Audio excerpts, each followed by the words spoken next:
Malam itu aku mengantar Rendra ke bandara.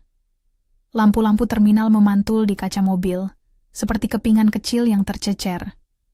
Udara dingin menggigit, bau bensin dari mobil seberang menyengat hidungku, dan di antara semua kebiasaan yang kutahu tentang perpisahan, pelukan singkat, ciuman di dahi, janji telepon malam nanti, ada sesuatu yang tidak biasa pada langkah kecil Kiko di sampingku. Kiko memegang erat tangan kiriku. Matanya memerah seperti habis menahan tangis yang tidak boleh keluar. Saat Rendra membungkuk untuk mencium kami, Kiko menekan tubuhnya ke arahku, bibirnya bergemeretak karena menahan kata-kata. Ketika Rendra berlalu menuju konter check-in, suara Kiko terdengar seperti bisikan di tengah badai. "Ibu, jangan pulang." Aku menoleh, separuh tersenyum, karena itu terdengar seperti ketakutan anak kecil akan kegelapan. Separuh menganggapnya rewel biasa. Namun ada nada yang berbeda, yang membuat seluruh tulang belakangku tegak. "Kenapa, Nak?" ku katakan, berusaha tetap tenang agar tidak menakutinya. "Kemarin, aku dengar ayah bicara di ruang kerja. Dia bilang, kalau nanti ada yang harus diselesaikan, supaya semua bisa beres." Suara Kiko serak, seolah belum cukup umur untuk mengucapkan kata-kata yang dipelajarinya dari orang dewasa. "Tolong, kali ini ibu percaya sama aku. Tolong, kali ini ibu percaya sama aku." Ucapannya bergema di kepalaku, seperti mantra yang menolak padam. Aku ingin menertawakan perasaanku sendiri. Masa lalu penuh kasih sayang, suami yang selalu mengurus keluarga, tagihan yang tak pernah mengumbar bahaya. Tapi aku juga tahu bagaimana matanya Kiko saat dia mengatakan sesuatu yang penting. Matanya tak pernah berbohong. Ada sesuatu di balik kata-kata bocah berumur 7 tahun itu. Ketegasan intuitif yang tak bisa kuabaikan. Aku menoleh ke arah Rendra, yang sedang memeriksa boarding pass-nya. Dia terlihat letih, menunduk, lalu menengadah untuk melambaikan tangan. Senyum yang biasa. That smile that reassured me 1,000 times. Namun malam itu, ia terasa seperti sebuah amanat yang rapuh. "Aku pulang 2 hari lagi," katanya, suaranya datar seperti rekaman. "Telepon kamu nanti, ya?" Aku mengangguk. Di dalam jantungku berdetak kencang.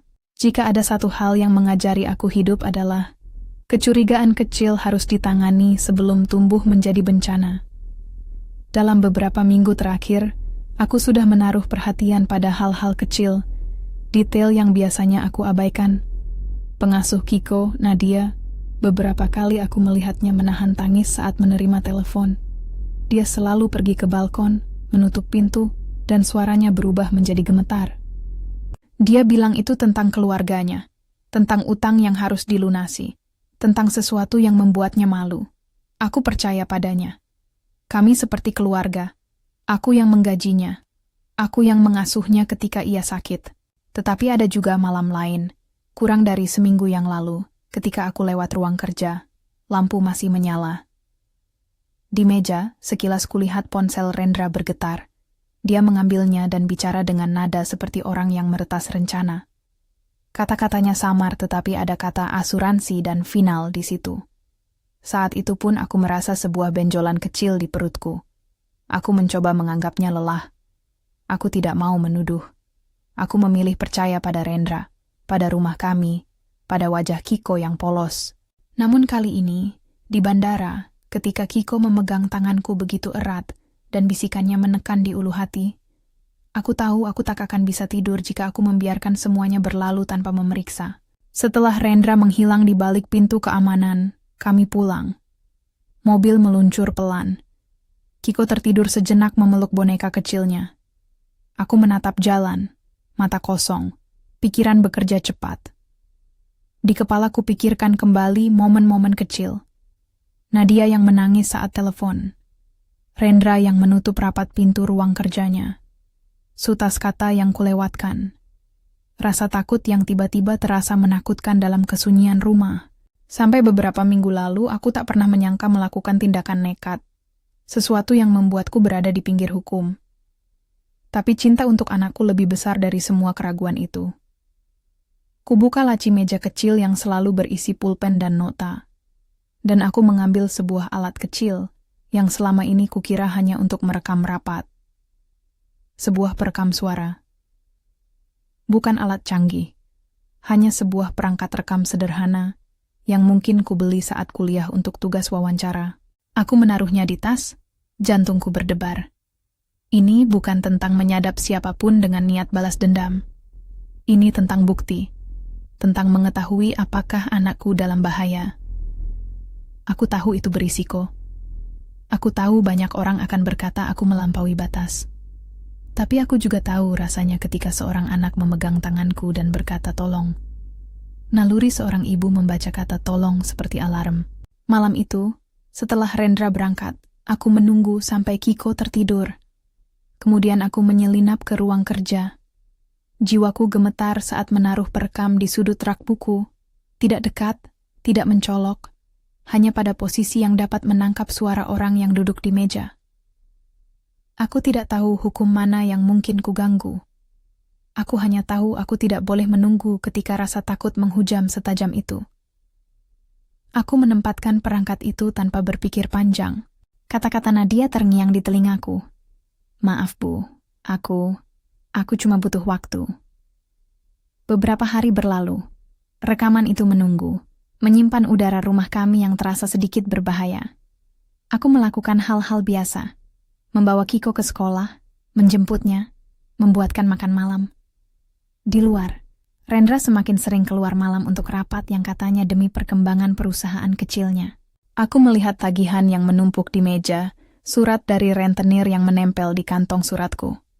Aku berusaha menundukkan kepala, menata napas, sampai suatu pagi telepon Nadia berdering di dekat wastafel, dan aku melihatnya lagi. Tangan yang gemetar menutupi mulut. Apa kau baik-baik saja? Tanyaku pada Nadia suatu sore. Dia menatapku dan for the first time, ada kelegaan di wajahnya. Bu, aku tidak kuat lagi, katanya pelan. Mereka bilang mereka akan mengambil sesuatu kalau aku tidak bisa bayar. Aku takut, Bu. Aku pelukan dia. Di gudang hati kecilku, aku menyimpan rasa bersalah. Mungkin aku terlalu lama menunggu. Maka, malam ketika Kiko berbisik di bandara, aku sudah punya 2 benang yang kusatukan. Nadia yang menangis di telepon, dan ponsel perekam kecilku yang kini menjadi saksi bisu. Aku memutuskan untuk mempercayai naluri anak itu. Bukannya menuduh Rendra tanpa bukti, aku memilih menunggu dan mendengarkan rekaman itu ketika saatnya tiba. Dan saatnya itu datang lebih cepat daripada yang kukira. Di sekitar jam 2 pagi beberapa hari setelah keberangkatan Rendra, Kiko terbangun karena suara gemeretak dari luar. Ia berlari ke kamarku, mata lebar, tangan kecil menggenggam selimut. Ibu, ada mobil di luar, katanya. Kami mengintip dari jendela. Di jalan setapak, ada sebuah van gelap yang tak seharusnya berada di depan rumah kami. Lampu depan redup, 2 pria turun dan berjalan hingga ke gerbang. Hatiku menjerit. Segera aku menyadari. Mereka mengenal rumah kami. Mereka tahu apa yang mereka lakukan. Aku mengambil Kiko, menatap wajahnya yang dibasahi keringat dingin, dan kami menyelinap ke arah mobil. Kami duduk di mobil, pintu terkunci. Nafas kami berdua berat. Aku tidak punya senjata, tidak punya rencana. Hanya naluri dan sebuah perekam di rumah yang mungkin, semoga, menyimpan jawaban. Van itu mengelilingi kompleks dengan pelan. Dari kaca aku melihat 2 pria turun, berjalan cepat menuju pagar dan mengetuk dengan sangat sopan, seperti kenalan. Pembicaraan singkat di antara mereka terdengar samar. Suara berbisik, tawa canggung. Salah satu pria membawa sebuah objek yang tampak seperti tas. Mereka mendekat ke pintu depan dan kemudian masuk. Mereka tidak menggedor atau memaksa. Sebaliknya mereka membuka pintu seolah mereka memiliki akses. Gerakan mereka rapi, profesional. Mereka tahu seluk-beluk rumah yang hanya diketahui keluarga. Atau mereka tahu cara mendapatkan akses tanpa menimbulkan kegaduhan. Pikiranku melayang antara ketakutan dan logika. Mereka bukan sekadar perampok amatir, mereka bergerak cepat, dengan tujuan. Kenapa mereka masuk, Bu? Suara Kiko bergetar. Aku tidak tahu, Nak. Kita tunggu dulu, jangan keluar, jawabku. Dalam hitungan menit, suaranya berubah. Ada bau tajam yang mencubit hidungku, bau yang lebih dari sekadar asap, bau yang mengingatkan pada bahan bakar. Kilatan kecil muncul di jendela ruang tamu, kemudian membesar seperti kemarahan yang menyambar. Aku merasa seluruh dunia berputar. Api menjilat tinggi, mengisi setiap jengkal rumah kami dengan nyala yang rakus. Kiko menjerit, suaranya pecah. Aku merasa panas di wajahku seperti tusukan. Aku tidak memikirkan apa-apa selain anak itu. Aku merogoh tas, mengambil Kiko, dan berlari melewati pagar rumah sambil menutup mata dari kepulan asap. Semuanya berlangsung begitu cepat sampai otakku tidak sempat memilih langkah yang rasional. Ada hal-hal yang masih kabur. Pria-pria itu berlari ke van, sesuatu meledak di sisi dapur, suara kaca pecah. Kami menembus malam dengan bau panas dan kepulan asap yang menusuk. Tetangga berteriak, siren jauh terdengar. Di belakang kami, rumah yang kami tempati selama bertahun-tahun berubah menjadi kerangka menyala. Saat kami menepi, seseorang memanggil ambulans, seseorang menekan tombol yang memberitahu pemadam kebakaran. Aku menatap punggung rumah kami. Langit memerah, bayangan pohon terpantul oleh nyala api, dan di antara itu semua, satu hal yang mengerikan dan jelas, sebuah pesan di ponselku masuk dari Rendra. Pesan itu penuh empati. Aku di perjalanan, aku mendengar kabar, aku sangat sedih. Aku di luar kota, semoga kalian aman. Tolong beritahu aku kalau kalian butuh apa-apa. Gambar yang ia kirimkan adalah foto dirinya di sebuah kafe, ponsel di meja. Terlihat seperti seseorang yang berduka karena berita yang baru ia dengar. Foto itu menjadi alibi yang sempurna. Bukti visual, timestamp, lokasi jauh. Ada juga serangkaian pesan di media sosialnya. Ucapan duka yang teratur, komentar teman-teman yang menanyakan kabar. Di mata luar, Rendra tampak terluka seperti korban. Di tengah kepanikan, hatiku memekik kegelisahan. Bagaimana mungkin dia tidak tahu apa-apa ketika rumah kami terbakar? Bagaimana mungkin dua pria asing masuk ke dalam rumah kami dengan tenang, seperti masuk ke kantor karyawan? Dan paling menakutkan, siapa yang punya alasan untuk melihat rumah kami hancur malam itu? Kiko berpelukan pada dadaku, tangisan kecil yang menahan trauma. Aku menekap mulutnya agar ia tidak panik lebih parah. Aku menggendongnya ke mobil tetangga yang kosong, sementara pemadam berjuang memadamkan gumpalan api. Ada rasa aneh. Tubuhku bereaksi, napasku terengah, namun dalam kepala ada bagian kecil yang sibuk menghitung kejadian dan menghubungkannya ke petunjuk-petunjuk yang sebelumnya kudapati. Nadia yang menangis, perekam kecil di ruang kerja yang mungkin merekam sesuatu. Pesan Rendra yang nampak sempurna. Setelah semuanya reda, setidaknya api mereda menjadi bara merah yang memercik, aku kembali ke rumah di bawah pengawasan petugas pemadam. Mereka tidak membiarkan siapapun masuk tanpa izin. Rendra menelepon, suaranya parau dan penuh kepedihan. Alma, aku sedang di bandara. Aku dengar kabar. Apa kalian baik-baik? Katanya. Aku mendengar kejujuran dan kepura-puraan bercampur dalam suaranya. Nada itu tidak bisa kupecahkan seperti teka-teki puzzle. Aku menahan diri untuk tidak menjawab dengan tuduhan yang belum kutemukan buktinya. Aku bilang ringkas. Kiko baik, kami aman. Aku memilih kata aman karena saat itu yang kulihat adalah keselamatan anakku, dan bukan ranah untuk tuduhan. Di stasiun pemadam kebakaran, aku melihat wajah-wajah tetangga yang terpana, melihat rumah kami yang hangus. Ada sapu tangan yang basah, ada selimut yang disodorkan kepada Kiko. Nadia berdiri tidak jauh, wajahnya pucat, mata sembabnya semakin dalam. Saat ia melihatku, tubuhnya gemetar. Ia menarik napas panjang dan menunduk. Bu, maaf, katanya. Suaranya nyaris tak terdengar. Malam itu penuh dengan polisi yang mewawancarai tetangga, dengan petugas pemadam yang menengok ke arah dasar kebakaran mencari asal api, dan dengan rasa hampa yang begitu berat seakan seluruh hidup kami disapu bersih. Banyak hal dikatakan padaku malam itu. Kami akan menyelidiki, bunyi protokol. Tetapi di dalam hatiku aku tahu penyelidikan akan berjalan lambat, penuh ribet, dan mungkin tidak memihak pada seorang ibu yang hidupnya kini hanya bergantung pada kata-kata Kiko dan perekam suara kecil di rak buku. Di sela-sela kawat polisi dan senter yang menyinari reruntuhan, kubuka tasku peg. Tangan gemetar. Dalam hati kurasakan suatu tarikan.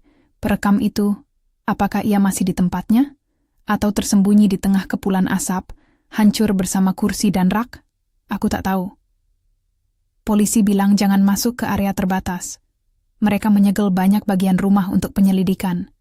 Hanya satu orang yang mengangguk padaku dengan paham. Seorang perwira muda yang memegang clipboard. Jika ada barang bukti yang menurut ibu penting, beritahu kami, Bu.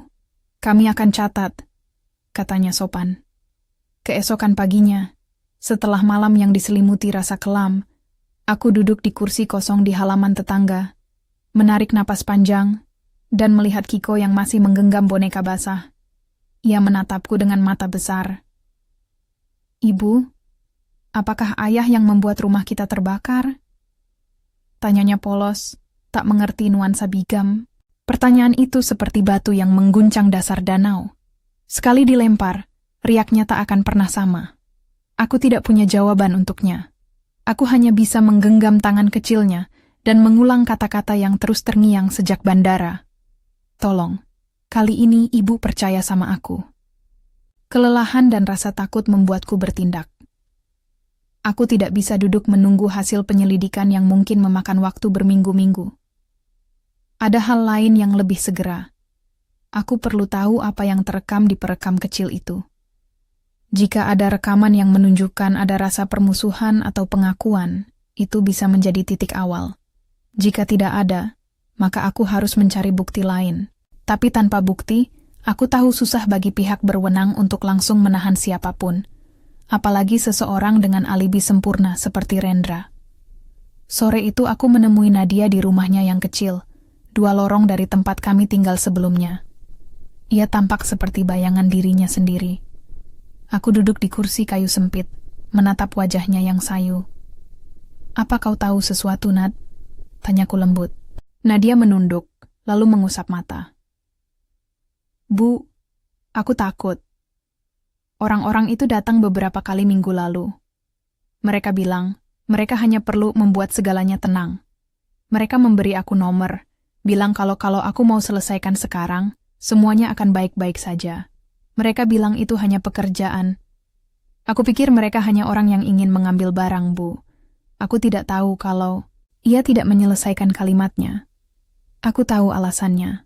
Rasa malu, takut akan pembalasan, perjanjian yang tidak pernah ditandatangani, tetapi sudah berada di ruang hantu dalam benaknya. Aku menatapnya, dan ada satu hal yang jelas. Nadia sungguh turut menjadi bagian dari pusaran yang lebih besar, dan dia menangis di telepon bukan karena keluarganya sendiri semata, tetapi karena dia dipaksa berperan dalam sesuatu yang ia tak mengerti. Mereka membawa kunci, bukan? Tanyaku. Nadia menatapku, matanya lebih lembut sekarang. Mereka bilang mereka akan membuka jalan. Mereka tunjuk-tunjuk brankas, surat-surat. Aku tidak ingin itu, Bu. Aku minta maaf. Permintaan maaf itu membakar dada. Nadia, kau tidak perlu minta maaf pada aku. Yang paling penting sekarang, apakah kau pernah melihat Rendra bicara dengan mereka? Atau ada orang yang masuk ke rumah saat suamimu tidak ada? Ia menggigit bibirnya. Setelah jeda panjang, ia berbisik. Ada. Aku dengar suara Rendra di telepon malam-malam. Dia bilang sesuatu pada orang itu. Dia bilang, kita lakukan sesuai rencana. Aku pikir itu tentang usaha.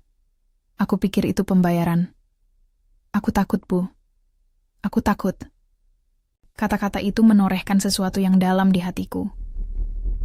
Rendra dan orang-orang yang datang ke rumah, apakah mereka bersekongkol? Apakah pesan itu bagian dari rencana yang lebih besar? Di sini, dalam rumah kecil yang berbau kopi basi dan sabun, aku mendesak diri untuk tetap tenang.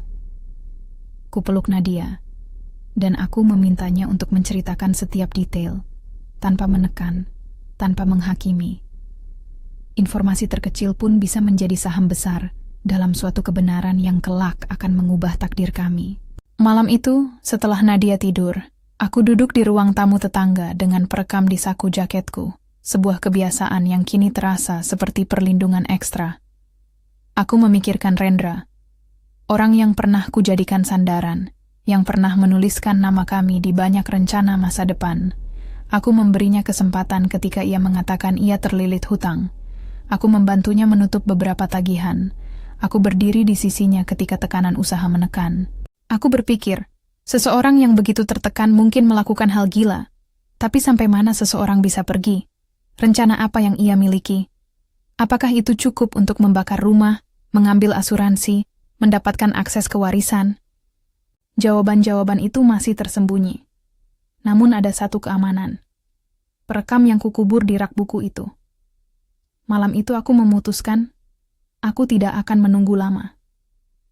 Esok pagi aku akan menghubungi Ibu Siwi, pengacara tua yang pernah bekerja dengan ayahku, yang ku kenal sebagai wanita yang tidak mudah tergerus oleh kata-kata manis orang kaya. Ibu Siwi telah menolong keluarga kami ketika masalah hukum kecil pernah datang. Dia memiliki kejelian yang susah ditandingi. Jika ada seseorang yang bisa membantu menuntunku pada jalur hukum yang benar, tanpa membuat aku menjadi tersangka, itu dia. Keesokan harinya, dengan rambut kusut dan mata merah, aku ke rumah Ibu Siwi. Rumahnya penuh buku-buku dan aroma teh yang kuat. Ia menatapku dengan ketenangan seperti batu karang. "Alma," katanya, memegang tanganku erat. "Ceritakan." Aku mulai dari bisikan Kiko di bandara dan Nadia yang selalu menangis di telepon. Dari rasa bersalahku atas perekam yang kupasang, dari fan yang muncul di tengah malam, dan dari api yang mengambil rumah kami. Ibu Siwi mendengarkan tanpa mengangkat alis, tanpa komentar tergesa. Ia menandai beberapa poin penting di catatannya. Adanya saksi anak, adanya rekaman potensial, adanya pesan alibi Rendra.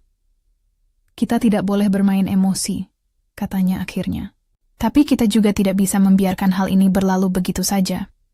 Ada beberapa jalur yang bisa kita buka. Pemeriksaan forensik kebakaran, catatan telekomunikasi untuk memverifikasi alibi, dan, yang paling penting, bukti yang ada di tangan ibu, perekam itu." Kata-katanya memantul di kepalaku. Hati kecilku berdebar. Aku takut rekaman itu hancur dalam kebakaran. Namun Ibu Siwi tersenyum tipis. "Ada kemungkinan brankas tidak terbakar," ujarnya. "Benda logam kadang bisa bertahan. Kita harus memintakan akses. Dan jika perekam itu hilang, kita masih punya Nadia, tetangga, dan jejak-jejak lain." Ada sebuah nama yang disebut Ibu Siwi dengan tenang. "Pak Darmawan, manajer bank yang dulu bekerja dengan ayahku. Ia seorang pria yang selalu menjunjung integritas," kata Ibu Siwi.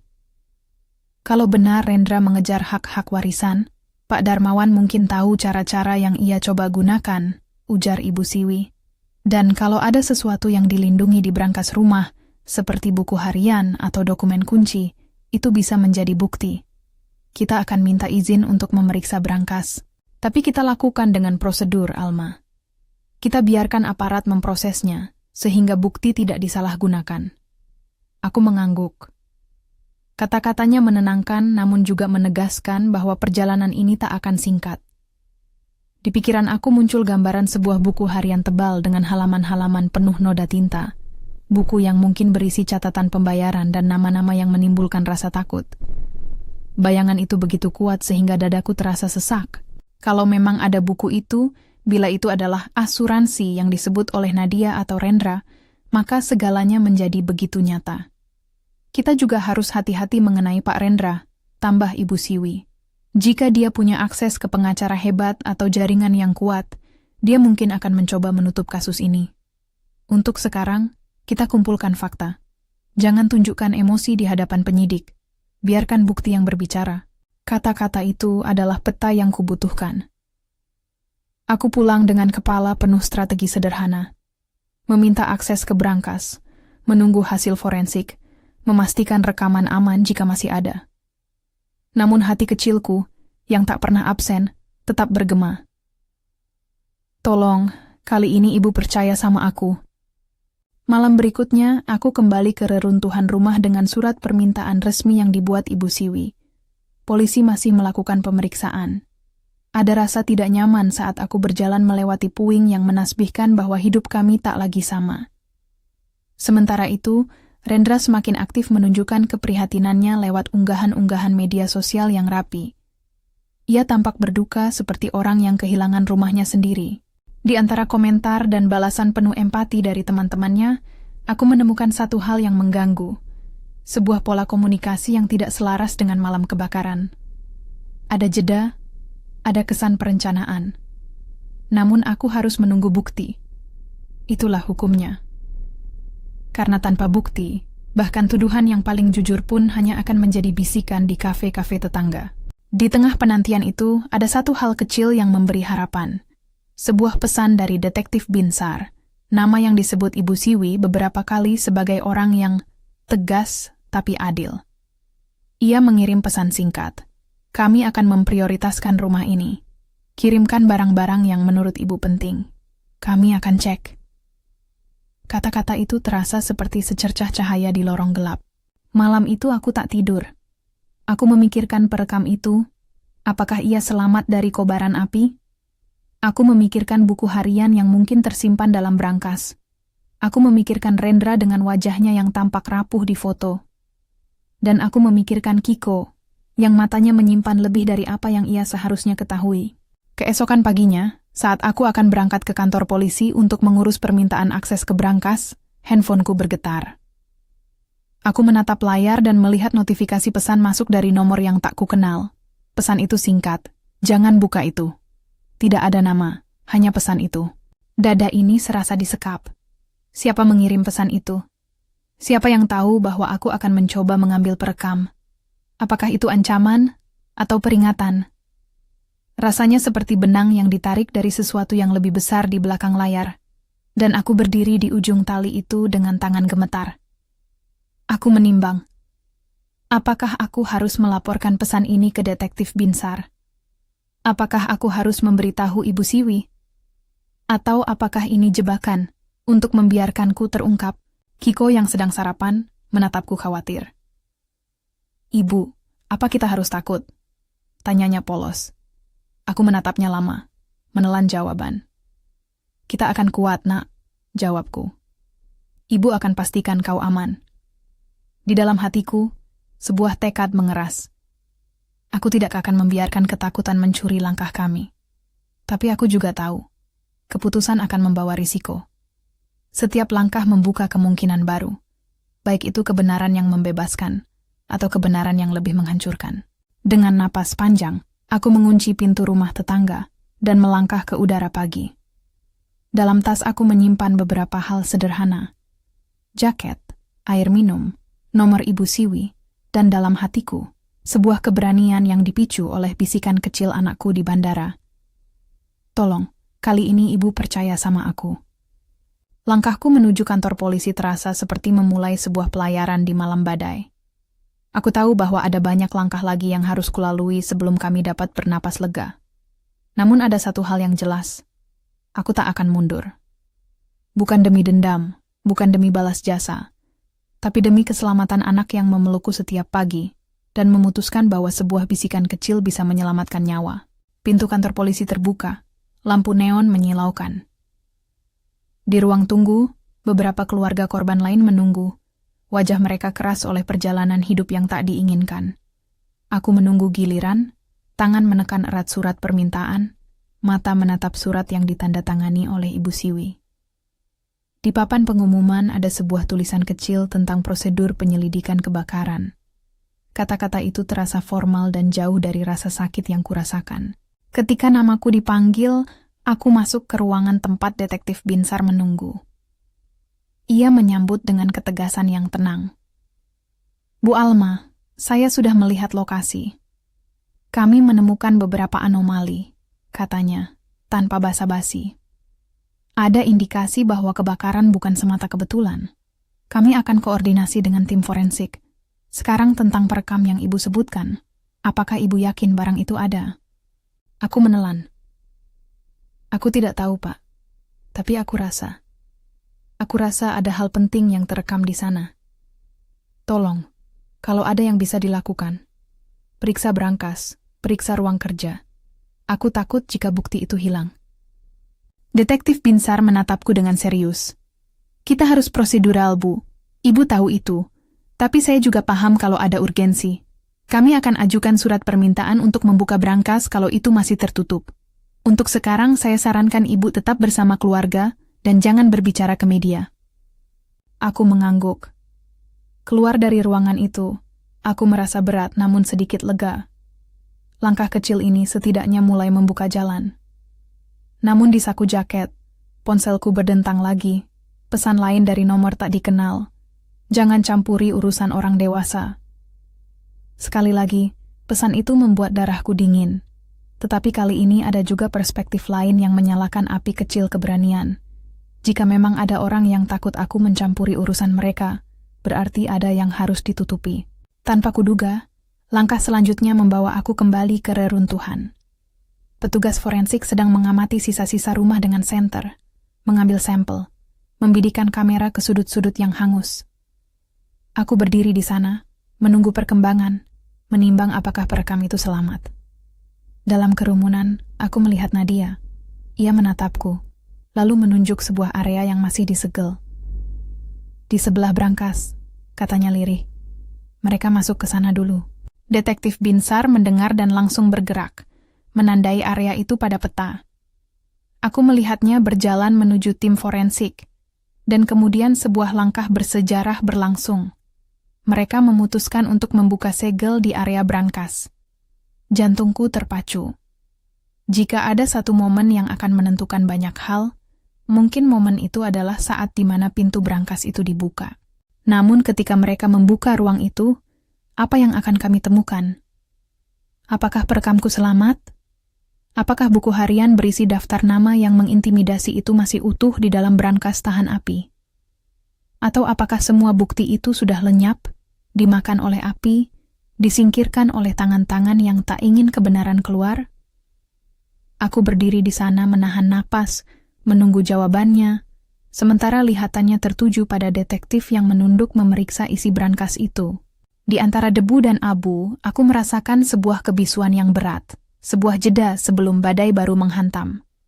Detektif Binsar menunduk, wajahnya menegang, tangannya ringan saat membuka pintu brankas yang dipenuhi kerak hitam dan bau asap. Di antara benda-benda yang tersisa, ada sebuah kotak logam kecil yang tampak dipanggang oleh panas, namun tidak hancur. Di dalamnya, tertumpuk di atas beberapa amplop basah, ada sebuah buku tebal berkulit hitam. Halaman-halamannya berkerut, tepi kertasnya tersodok jelaga, tapi tinta di beberapa halaman masih terbaca. Di sampingnya, tertanam di antara kertas, ada sebuah alat kecil yang aku kenal dengan baik. Sadapan kecil yang kukubur di rak buku itu malam-malam sebelumnya. Detektif mengangkatnya dengan sarung tangan, lalu menatapku. Ada rekaman, katanya singkat. Suaranya tak bergetar. Ini akan kami dokumentasikan sebagai barang bukti. Jantungku seperti berlari di sendi, namun ada pula rasa lega. Sebuah pintu yang selama ini kusematkan di dada kini terbuka sedikit. Sadapan itu, saksi bisu yang kusemai karena naluri seorang ibu, berhasil keluar dari asap dan bara. Buku harian, yang selama ini kulihat dalam bayang-bayang sebagai sesuatu yang mungkin menyelesaikan teka-teki, kini berada di tangan para penyidik. Ketika mereka membawanya ke dalam ambulans bukti, sebuah kotak plastik bertutup rapat, aku merasakan sejenis kelupaan yang aneh, ketakutan, lega, dan juga rasa bersalah, karena aku pernah ragu pada insting Kiko. Kiko memeluk bonekanya erat, mengunyah bibir, matanya mengikuti setiap gerak detektif. Aku mencondongkan kepala ke arah anakku dan berbisik dalam hati, "Tolong, kali ini ibu percaya sama aku." Proses forensik mengalir lambat tapi pasti. Petugas mendokumentasikan, menguji, menyalin data rekaman, dan memfotokopi halaman-halaman buku itu. Aku tak diizinkan membuka sendiri bukti itu. Prosedur harus dihormati agar tidak ada celah pembelaan. Aku menunggu di ruang wawancara dengan detektif Binsar, Ibu Siwi, dan seorang petugas penyita. Suara jam dinding mengetuk, seperti menghitung langkah kami menuju kebenaran. Beberapa hari kemudian, kami duduk di teras kantor polisi ketika detektif Binsar menghela napas panjang dan meletakkan sebuah flash drive di atas meja. Kami sudah dapatkan salinannya, katanya. Rekaman dari sadapan dan sebagian halaman buku harian yang masih layak dibaca. Aku merasakan kepala berputar saat ia memutar satu file audio. Suara itu, suara yang membuat jantungku sempat membeku saat pertama kali kusembunyikan sadapan itu. Mengisi ruangan. Cuma terputus oleh bunyi pernapasan yang tegang. Ada ucapan yang jelas. 2 atau 3 suara, yang salah satunya aku kenal, suara Rendra. Ia tidak menyalin kata-kata penuh di sana. Ada pengaturan nada, bisik, pembicaraan tentang aturan main dan asuransi. Ada juga kata-kata yang lebih kasar. Ancaman yang tak pernah kubayangkan akan keluar dari mulut suamiku. Kalimat-kalimat yang merencanakan sesuatu untuk mengamankan hak jika segala sesuatunya tidak berjalan. Dari rekaman itu, detektif mengatakan, ada nama-nama singkat dan nomor rekening yang disebut. Aku tidak mendengar panggilan eksplisit tentang pembakaran atau kekerasan bernama, tetapi ada perencanaan yang dingin, transaksional. Cara orang membicarakan objek yang bernilai, dan cara mereka menyingkirkan halangan. Mendengarkannya lagi membuat perutku mual, tapi aku tahu bahwa setiap kata itu mengikat. Rekaman yang kukirimkan, sadapan yang kusembunyikan karena takut dan cinta, kini mengikat benang-benang yang selama ini kusangka samar. Buku harian itu menjadi penyambung cerita. Catatan-catatan kasar yang ditulis dengan tangan tergesa menyebut jumlah uang, tanggal, dan beberapa nama alias. Di salah satu halaman, ada catatan yang saya baca berulang. Jika sesuatu terjadi, buku ini sebagai asuransi, daftar nama, dan jumlah tersedia. Ada pula goresan yang menyebut ruang deposit bank, akses jika perlu. Tulisan itu membuat rahangku mengeras. Aku menyadari motif yang mereka kejar lebih dari sekadar asuransi. Ini menyangkut akses ke dukungan materi yang besar dan kepemilikan dokumen penting. Kabar ini mengubah segalanya. Polisi meminta izin untuk mengawasi akun-akun yang dicurigai, dan Ibu Siwi mulai bekerja pada dokumen-dokumen hukum yang akan membuka jalan untuk memperoleh bukti lebih banyak. Kami juga menemukan satu hal lain yang menentukan. Ada jejak komunikasi antara Rendra dan seorang pegawai bank yang pernah ku kenal dari masa ayahku, Pak Darmawan. Ia membalas pesan singkat dari Ibu Siwi, cermat dan penuh empati, tetapi tak ambil risiko. Pak Darmawan bukan sekadar manajer bank biasa. Dia menyimpan memori profesional yang berhubungan dengan rekening-rekening yang kini menjadi titik fokus kami. Aku dihubungi oleh Pak Darmawan dalam sebuah pertemuan yang lugas dan penuh kehati-hatian. Ia duduk di mejanya, tas kulitnya tersandar, air minum teh masih mengepul. Bu Alma, katanya dengan nada lembut tapi tegas. Ada beberapa catatan yang menunjukkan percobaan akses ke kotak-kotak simpanan tertentu. Kami simpan log aktivitas, dan ada upaya yang tidak biasa. Permintaan penggantian kunci, verifikasi dokumen, tapi ada indikasi pemalsuan. Ia tak lagi menyebut nama Rendra secara gamblang di ruang publik. Ia memakai istilah pihak terkait. Namun detailnya cukup. Tanggal-tanggal percobaan akses, slip-slip yang tampak teratur, dan satu hal yang membuat kami semua menegang, ada daftar nama yang disebut di buku harian, yang sebagian cocok dengan akun yang ingin diakses. Jika ada salah satu orang yang coba membuka safety deposit box dengan dokumen palsu, ujar Pak Darmawan, itu bisa jadi jebakan yang direncanakan. Bank akan sangat berhati-hati. Tetapi kami butuh kepastian hukum. Polisi harus mengamankan bukti. Kini rencana itu tidak lagi sekadar kisah di kepala. Ia adalah garis yang harus dipotong tepat waktu. Ibu Siwi menyusun strategi, koordinasi dengan detektif Binsar, pengajuan surat perintah untuk memantau aktivitas bank, dan, yang paling sensitif, penyiapan suatu jebakan hukum di mana pihak kepolisian dan pihak bank akan hadir sebagai saksi bila ada percobaan ilegal. Kami merancang skenario yang tidak melanggar hukum. Sebuah kotak deposit kosong yang dipasangi sistem pengamanan bank biasa dengan sejumlah kecil dokumen imitasi yang tampak penting bagi orang yang mengejar akses. Informan bakal diposisikan sebagai klien biasa yang tahu siapa targetnya, namun tidak tahu detail rencana. Polisi akan mengintai dari jauh, menunggu indikasi percobaan buka. Aku ingat betapa dinginnya saat Ibu Siwi berbicara, Alma, kita tidak memancing kejahatan. Kita menunggu jika mereka mencoba mewujudkan rencana yang sudah terbukti dalam bukti. Jika mereka datang, kita hadirkan mereka pada saat itu. Bukan untuk membalas, tetapi untuk memastikan hukum berlaku. Ada rasa gugup yang menempel. Aku tahu memasang diri kami di jajaran itu membawa risiko, terutama pada Rendra. Aku tidak ingin memancing perkelahian, tapi aku juga tidak ingin menunggu lagi. Ada wajah Kiko yang setiap hari kulihat. Polos, berwajah sedikit takut, selalu menunggu kebaikan yang dulu kami kenal. Ini tentang keselamatan anak itu, bukan urusan ego. Hari jebakan ditentukan dengan cermat. Detektif Binsar menempatkan tim berpakaian biasa di lorong-lorong bank. Petugas polisi berseragam mengintai di lokasi-lokasi strategis, siap masuk saat ada tindak pidana.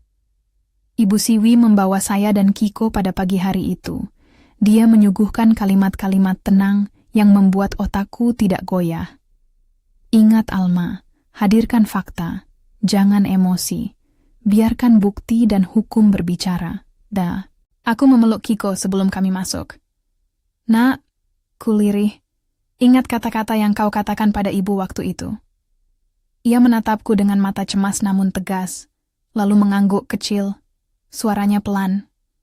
Tolong, kali ini ibu percaya sama aku. Suara kecil itu menjadi bahan bakar yang menerangi langkahku. Kami masuk ke bank, duduk di salah satu bangku dengan wajah tenang. Aku mencoba menahan tangan yang gemetar. Di layar notifikasi ponselku, ada pesan singkat dari Detektif Binsar. Tim siap, tetap tenang. Waktu berjalan seperti cairan tebal. Orang-orang datang dan pergi, petugas bank melayani nasabah. Aku pura-pura memeriksa brosur, mempelajari sudut ruangan, merasakan setiap detik menempel di kulit. Kiko menggenggam tanganku, kakinya bergetar kecil. Di sudut mataku, kulihat pria yang kukenal, Rendra. Ia masuk dengan pakaian rapi, wajahnya bahkan lebih tenang daripada yang kulihat di foto-foto ketika rumah kami terbakar. Ada pakaian hitam yang tampak dipilih dengan cermat, rambut yang disisir sempurna, tangan yang tak tampak berkeringat. Dia berjalan menuju counter, percakapan di telinganya, lalu ia menyodorkan sebuah map. Detektif Binsar memberi tanda kecil. Petugas yang duduk tak jauh dari kami bergerak perlahan. Di meja petugas bank, ada satu pegawai muda yang sepertinya dikenai perintah. Periksa dokumen. Rendra meletakkan mapnya dan berbicara dengan suara lembut, sangat meyakinkan. Ia meminta izin untuk mengakses sebuah kotak deposit tertentu dengan alasan kepentingan warisan. Alasan yang tampak beralasan bagi orang awam. Petugas bank memintanya mengisi formulir. Rendra percaya diri menyerahkan dokumen yang tampak rapi. Di dalam ruangan kecil tempat kotak deposit dibuka, ada pegawai bank yang memeriksa kunci dan tanda pengenal. Saat itu, Detektif Binsar memberi isyarat, sebuah tim bergerak ke pintu. Ketegangan itu seperti benang tegang yang bisa putus kapan saja. Aku menahan napas, menunggu.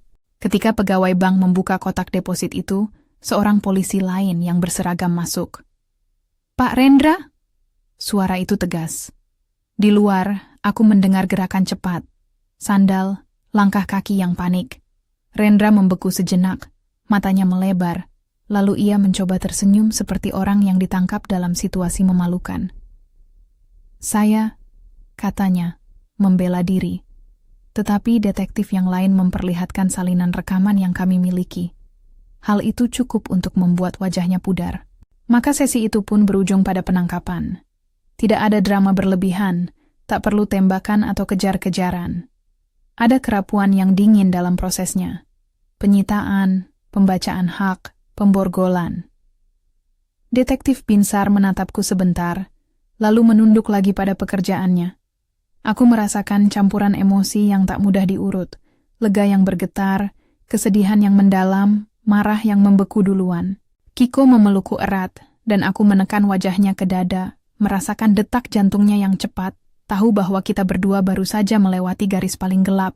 Dalam pemeriksaan berikutnya, polisi memutar beberapa cuplikan rekaman di ruang interogasi.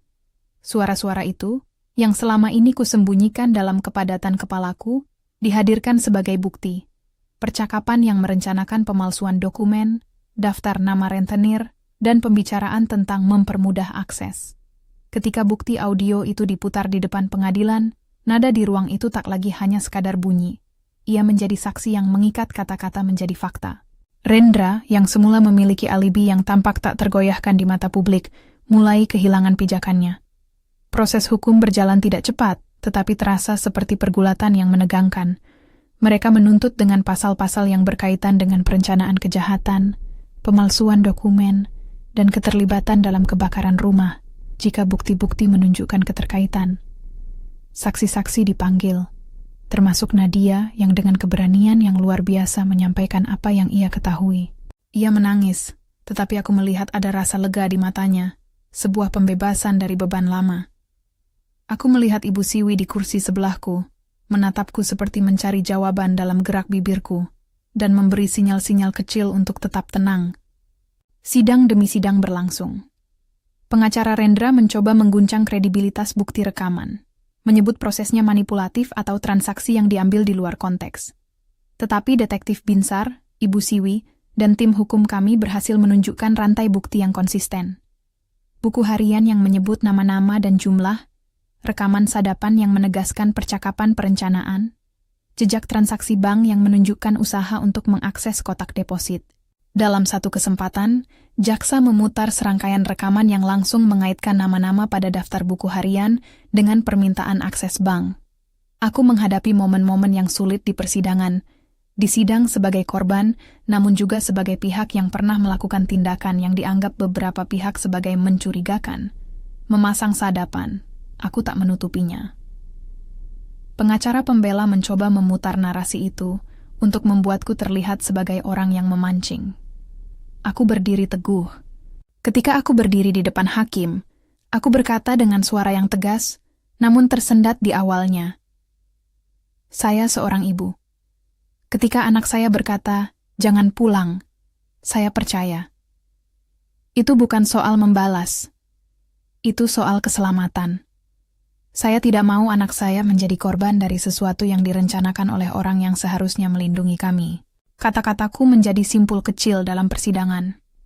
Ketika sidang berlangsung, saksi demi saksi menguatkan cerita. Saksi bank yang mengkonfirmasi upaya pemalsuan dokumen, saksi forensik yang mempresentasikan bukti kebakaran yang tidak wajar, dan saksi rekaman yang menyatakan ada percakapan perencanaan dengan nama-nama yang sama.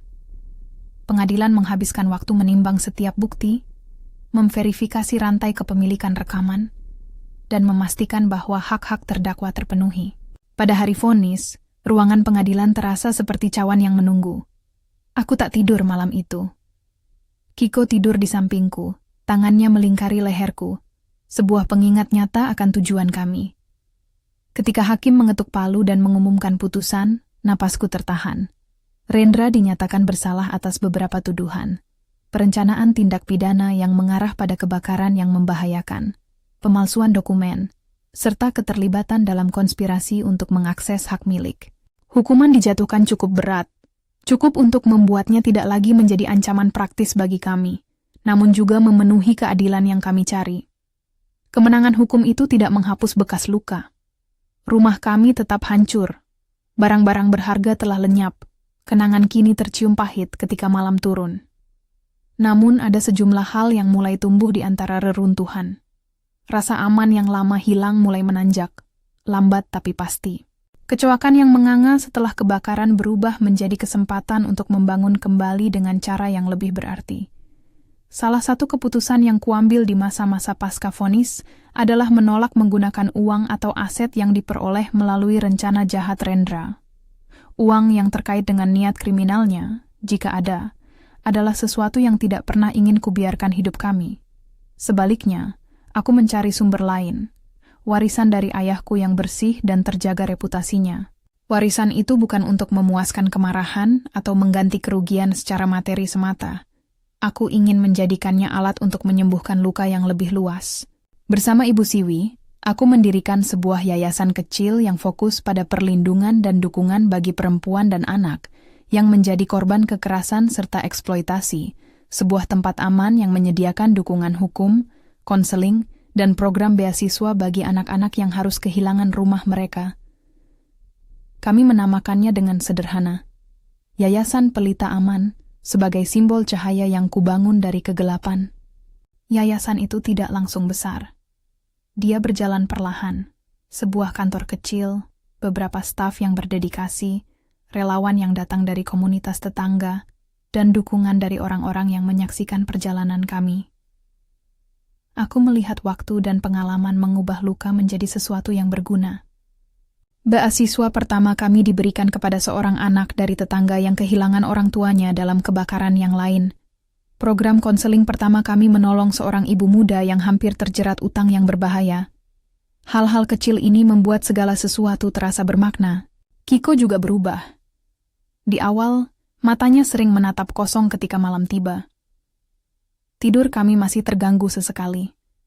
Namun lambat laun ia kembali bermain di taman, menertawakan lelucon kecil, dan menulis cerita tentang pahlawan-pahlawan kecil yang ia ciptakan.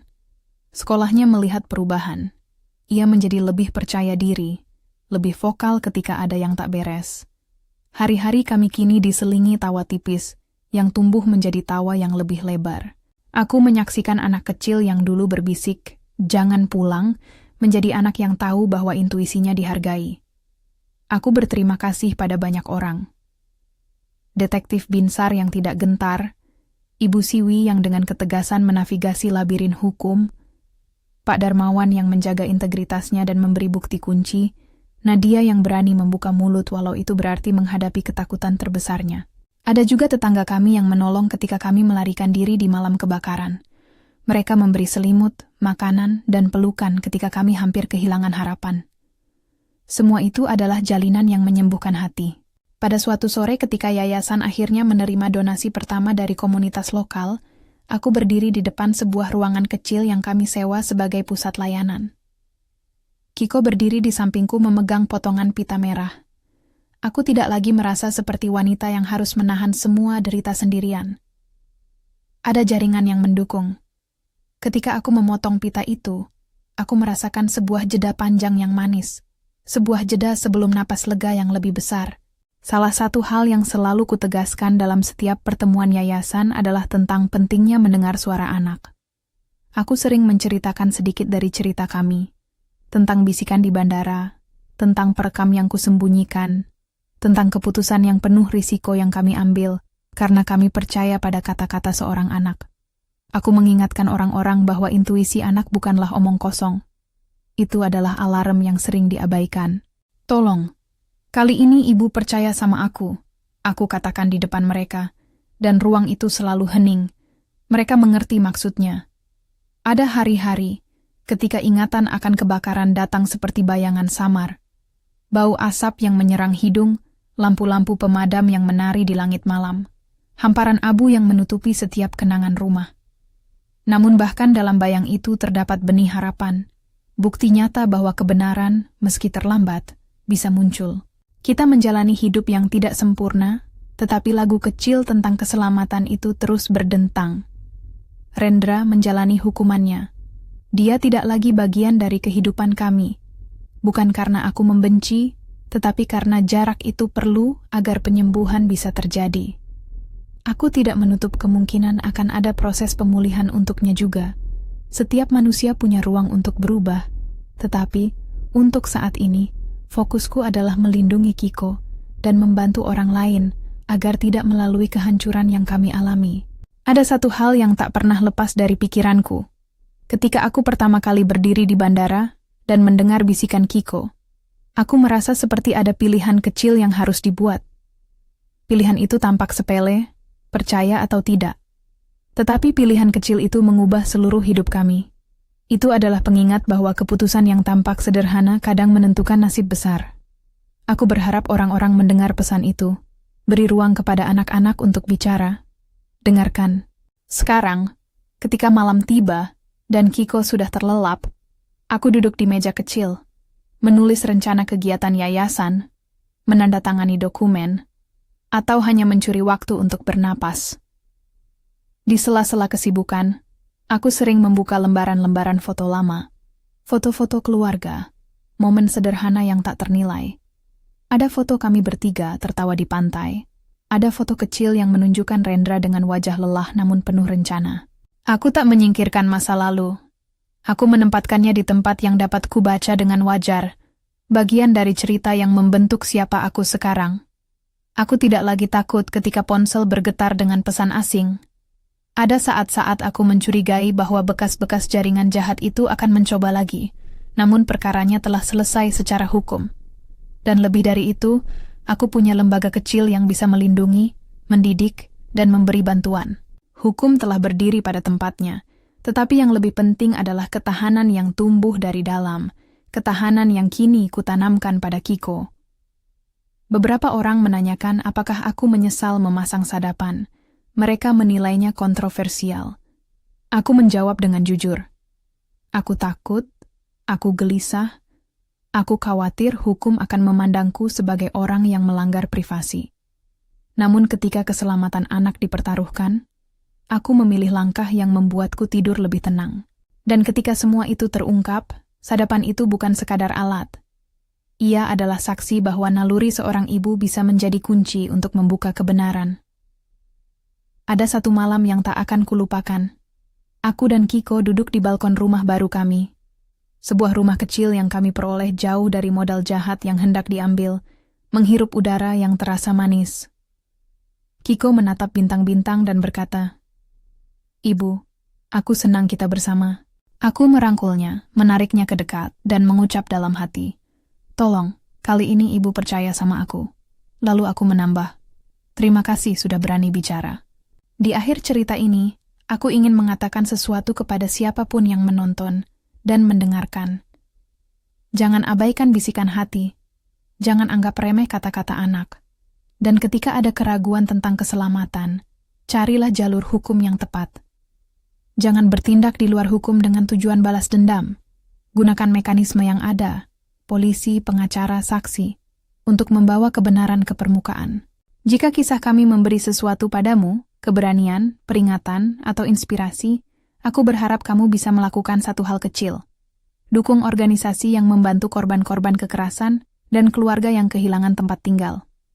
Di deskripsi video ini ada tautan ke Yayasan Pelita Aman, tempat kami menerima dukungan dan mengarahkan bantuan ke program-program perlindungan anak serta beasiswa. Setiap bantuan, sekecil apapun, berarti. Terima kasih kepada Kiko, pahlawan kecilku, yang dengan keberanian sederhana telah menyelamatkan kami. Terima kasih pada Ibu Siwi, Detektif Binsar, Pak Darmawan, Nadia, dan semua tetangga yang berdiri di sisi kami. Hidup kami tidak sempurna. Ada bekas luka yang mungkin takkan hilang sepenuhnya. Tetapi dari bekas itu tumbuh sesuatu.